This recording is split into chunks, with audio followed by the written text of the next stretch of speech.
Le personnel politique local, à mon avis, c'est peut-être une des victimes de cette mobilisation.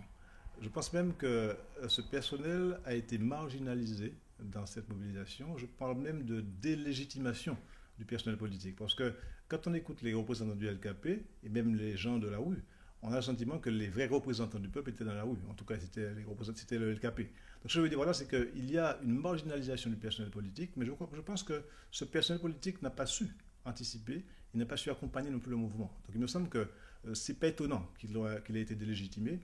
Et donc la démission, par exemple, de Jean-Claude Malo, à mon avis, est révélatrice de la marginalisation. Et lui, il a choisi de partir, de démissionner de sa fonction de président de l'association des maires, parce qu'il considère qu'il n'avait pas la liberté de parole suffisante pour parler de cette mobilisation. Donc il me semble qu'une des victimes de cette mobilisation, c'est le personnel politique.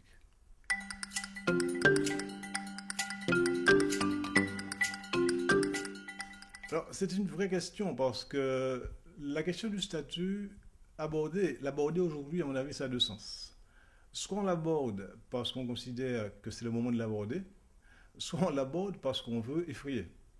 Et moi, je pense que c'est plutôt la deuxième hypothèse. C'est-à-dire qu'on sait aujourd'hui que les gens se sont mobilisés d'abord pour la question sociale, même si au fond, c'est un problème politique qui est posé à cette mobilisation.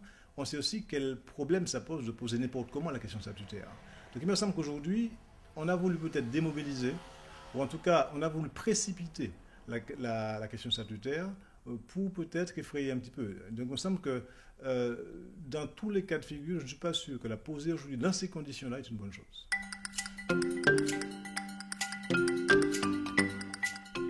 Il y a une question que l'on a peu posée et qui me semble fondamentale, c'est la place de l'État dans la mobilisation et à l'issue de la mobilisation. L'État, si on l'observe bien, a joué un rôle fondamental dans la résolution de la crise, mais également dans la régulation de la crise. Je veux dire par là que quand on observe bien le résultat, on voit bien que l'État est omniprésent, à travers le salaire par exemple, à travers la manière de le payer, de le financer. Les exonérations par exemple dont bénéficient l'entreprise, c'est extraordinaire.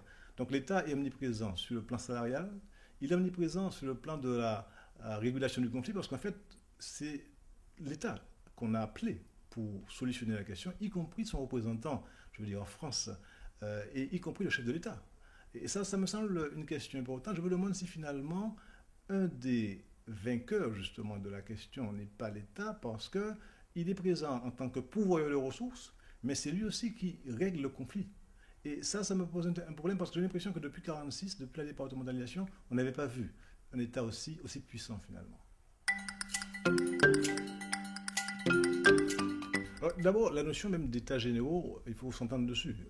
Les états généraux, c'est dans l'histoire, c'est la remontée de doléances. Et donc, c'est rassembler des points de vue pour les traiter. Alors, si c'est ça l'objectif, je pense qu'on n'a pas attendu Nicolas Sarkozy pour avoir des doléances et les exprimer. Je pense même que le LKP, à sa manière, a déjà fait une partie du travail. Donc, moi, je pense que les états généraux, dans l'esprit, c'est une bonne chose, mais dans la manière dont c'est présenté, c'est la précipitation. En clair, si on doit, comme c'est prévu à la fin du mois, se réunir, faire une synthèse en avril, ça me semble un peu précipité. Je ne vois pas très bien concrètement comment on aura le temps de consulter, parce qu'il faut consulter tous les secteurs de la population et faire des remontées de doléances. Donc moi, je crois que les états généraux correspondent en fait à l'émergence de différents points, de différentes revendications pour bâtir un projet.